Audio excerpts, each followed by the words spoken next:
Worst pitch you've ever been in? I've been in two that were very bad. Only two. Well, that spring to mind. I've been in hundreds that were medium. First one, huge pitch. I'm going to estimate 15 people client side. I think we had a team of 5. Was the meeting room big enough? The boardroom had, I think it was a 30-seat table. It was a big client. I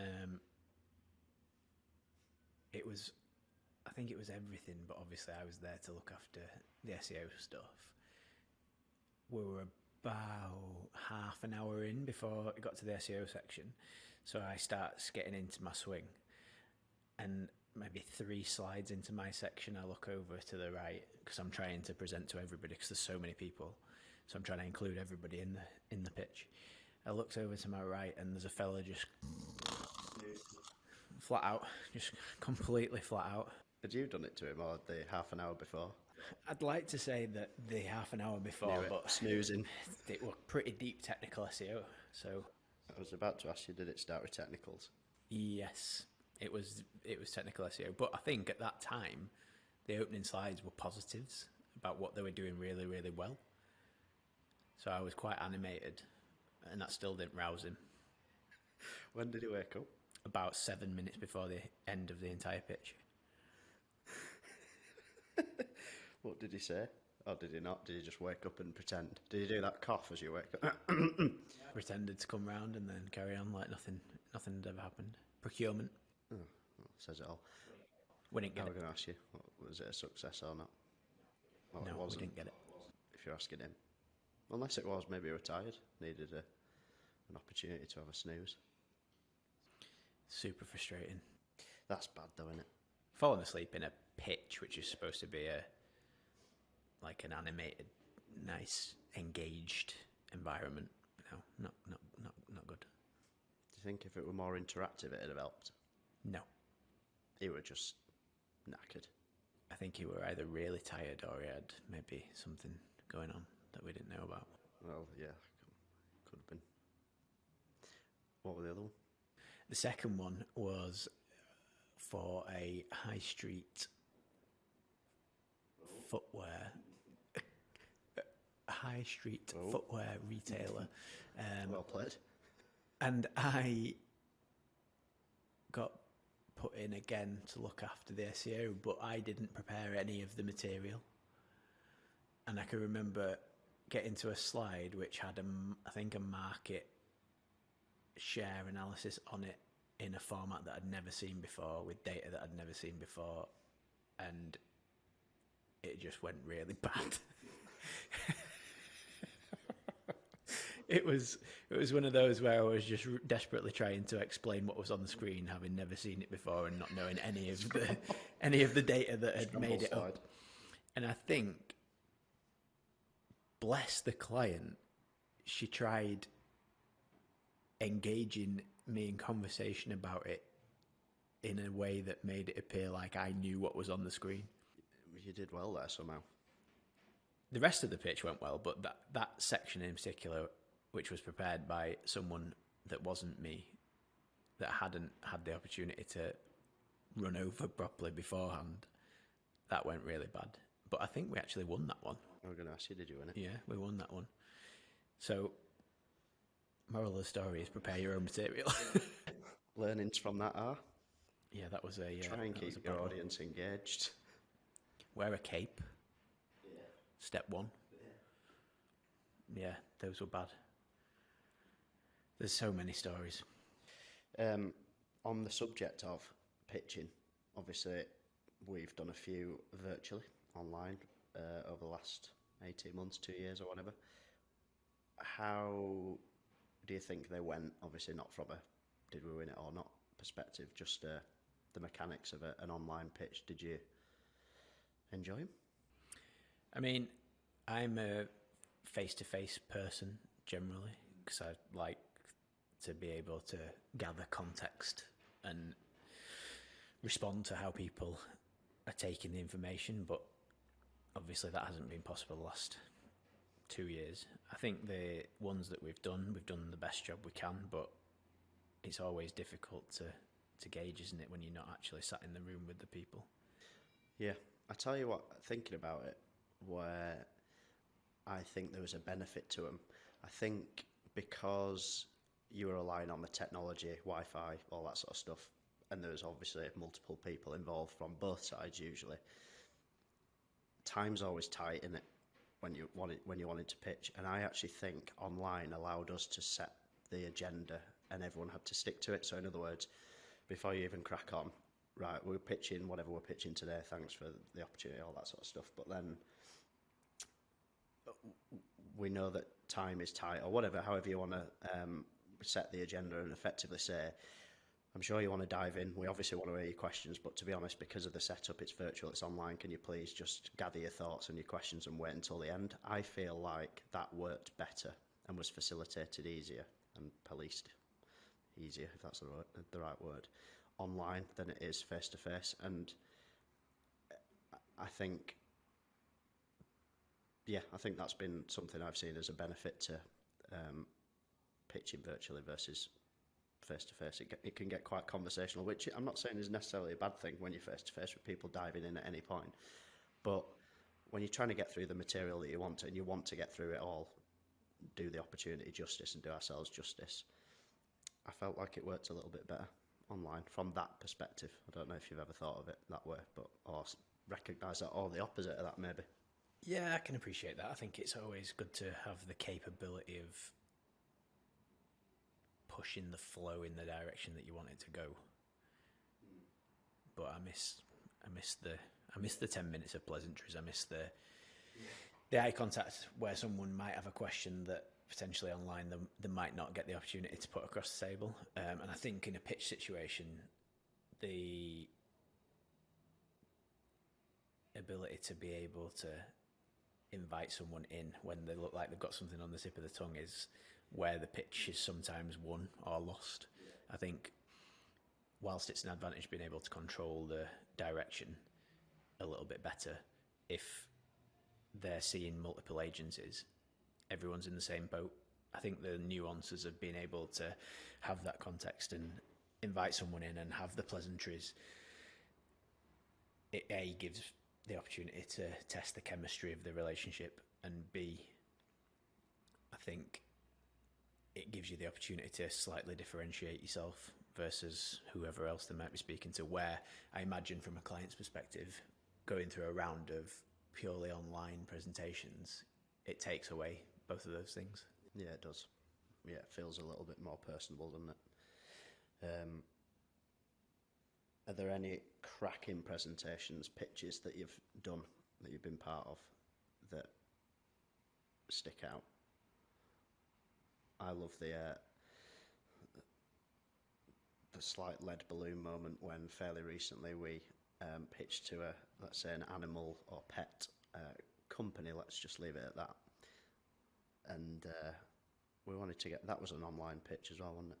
Wanted to get our personality across as best as we could, so we went from your pitch team kind of slide straight into your furry pitch team slide, which was all of the pets and animals that we all own that was on the pitch team. And we did that thing, didn't we, where we flicked over to that slide and left a silence to be like, oh yeah, wait for the laughs, wait for something, and there was nothing. So we just moved on. That's one of those situations where it's like when you come across a birthday card that really makes you laugh, and then you give it to someone and they just don't find it funny at all. It was kind of that situation, which was weird because I thought that slide was ace. I thought it demonstrated our personality as an agency, and it also showed that we actually are pet lovers, which is what you do for a business. Yep. Tumbleweed moment. Yeah, I'd forgot about that. That was quite funny, that. The anticipation from our side on that slide was probably higher than it should have been. Absolute anticlimax. But you got to try these things, haven't you? And it's like we said, it was hardly detouring away from us as people and personalities. So it felt right. It just felt a little bit of a Brucey bonus that just did not land. But yeah, that was a detour from me. Any pitches that you recall from being great for whatever reason, or anything you've tried differently? Differently is hard to define, but I think it's weird because I've got conflicting views on pitching. I like being in a pitch situation.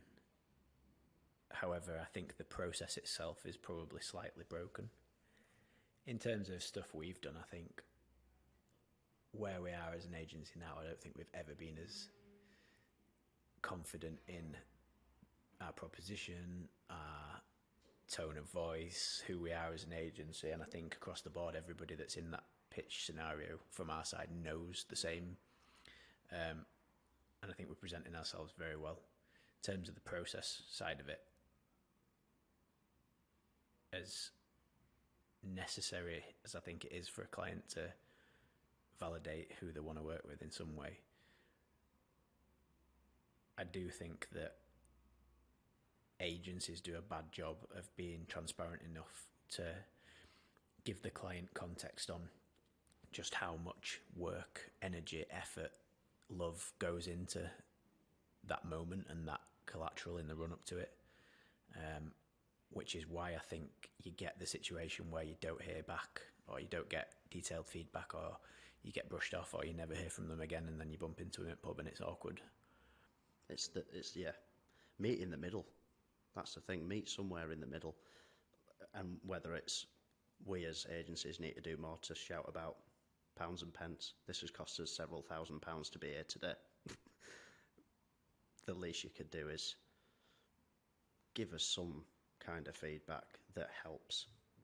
I think that British people and companies have a difficulty in giving radical candour in situations like that, whereas agencies really, really, really want that feedback, even if they didn't win it, because not knowing is worse than being told that you didn't do this well enough, or you were way over the budget that we've got, or whatever various reasons there is. Probably, in all honesty, you never get the depth of that. No, you don't. And do you think that will always potentially stick around due to pitch process being so embedded within? There has to be a way of, like I say, validating who you're going to work with. You can't go in cold and expect to have the confidence to then select an agency that you're going to trust with hundreds of thousands of pounds to deliver the work without going through some sort of process with them. But I think the more I think about it, I think the way that it's going to improve is if agencies start being more vocal about it, rather than it being, we've won this client. Perhaps it needs to be, we've lost this client, it took us 2 weeks to prepare this, these were the reasons, and then being more aggressive on gathering the feedback as well. I think the animosity that's sometimes in place at the end of a losing pitch, both client side and agency side, ruins what could be a process of learning and making a better situation industry-wide.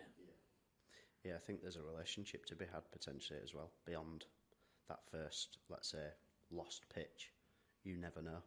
And I think that the relationship almost part two kicks in at that point, or can kick in at that point, when they've obviously gone through the process of telling you, and they'll expect us to be disappointed, being on the losing side. But for me, managing that process better, both sides, and I think you're right, being vocal. We can only be vocal from our side of things as to what it's taken us, what it's cost us to get to this point today, to lose this pitch, as weird as that sounds, but decision making point of view, point of the process. I think there's more that can be done beyond that stage. It's, as I say, it starts there, and then you always hear those stories of, oh yeah, well, originally we lost out, but they've come back round after being with X agency that they chose for 6 months, a year, wasn't working out for them. If you've got the right relationship there, that should be a shoe-in anyway for, maybe not pitch again. They don't go through a formal pitch process when it comes back around, or you might be straight in, and that to me can be helped by building that relationship at that stage, or continuing to build that relationship instead of it being seen as a real emotional negative process. But you're right, I think education and voice. If you stuck something out on LinkedIn that talked about our losses, opportunities that we face and the cost of those opportunities, that would be some heavy hitting stuff. I think something like that would fly on the likes of LinkedIn, Twitter. Maybe we should. Let's do it. All right, I'll let you do it. I'll do it. No, I think it's valid. And speaking of, LinkedIn pitching, sales messages, and this is coming from me.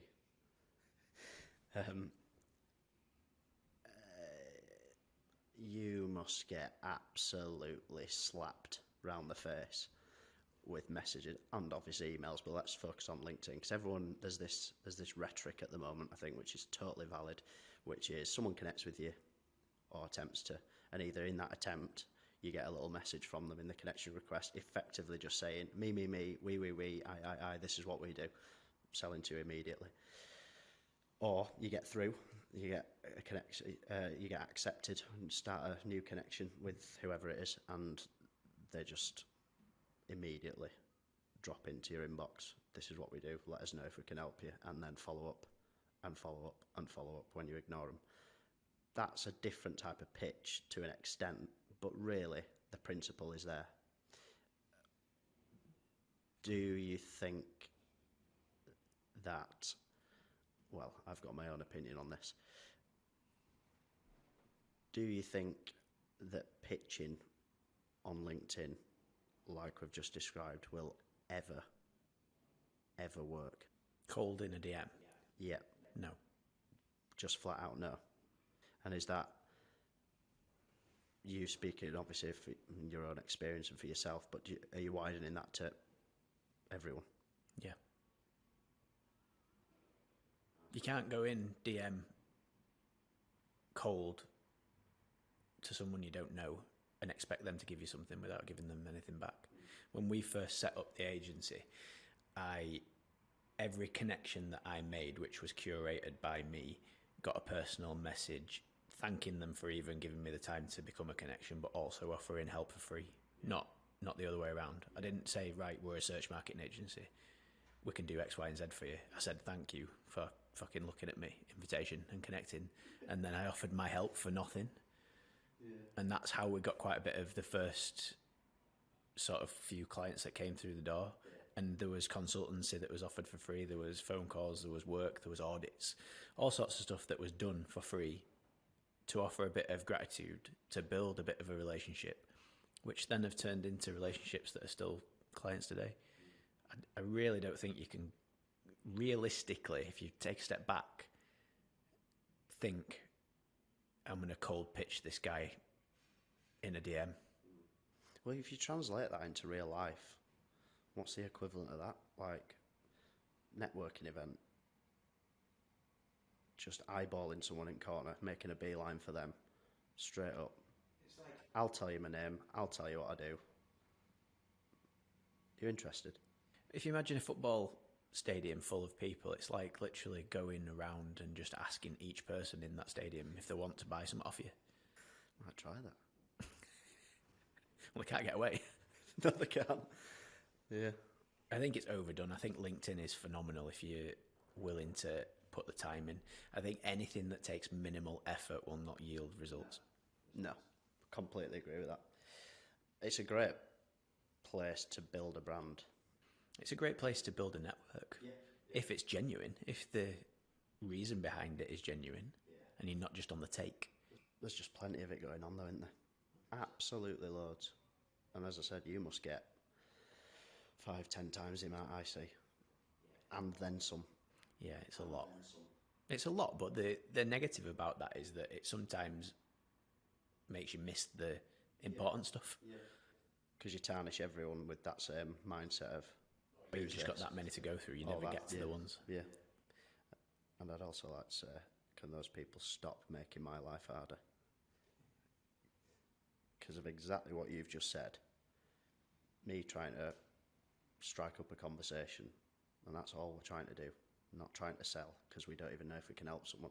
All we're trying to do is strike up a conversation with the right people, the right brands. They're just getting hammered by these dickheads doing shyster sales shit. And it needs to stop. Bold, but it does. Yep, I agree.